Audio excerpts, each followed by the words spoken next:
do you think there's something in the promise of the customer that can help a company differentiate and stand out from everyone else? And Roger just kind of alluded to this a little bit.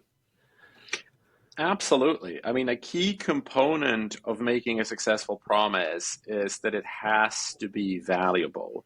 And you're not going to be valuable if you're in a crowded marketplace where everyone else provides the same value and articulates it the same way.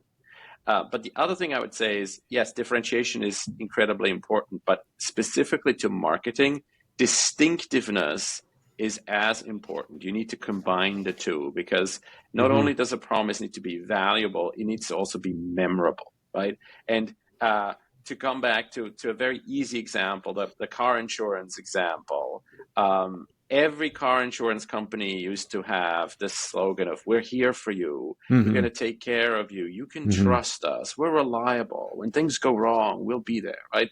And you still see some of that kind of advertising. But when Geico came along and basically said, like, forget all that. Like, you want to save money. Here's a little Geico gecko that will remind you that the gecko sounds kind of like Geico, and you will remember us. That distinctiveness, they're not claiming to do anything different. They're just saying, we'll do the same thing as everyone else, but we'll be slightly cheaper, and you'll remember us, and it's very easy. And that's it. So I think a combination of strategic differentiation and messaging distinctiveness is really the sweet spot. And in B2B, companies are very afraid.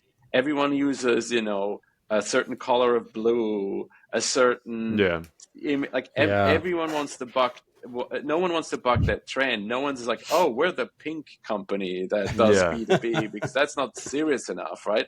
But you would stand out a mile. And so I think marketers need to understand that having a bold promise that is distinctive is extremely valuable. And the other thing I would say on that is people tend to obsess over, a promise is just a value proposition, right? But that's a very engineering mindset. My favorite quote on that, I think I stole it from Seth Godin, is a value proposition is raw fish on rice. Customer promise is we have the best sushi, right?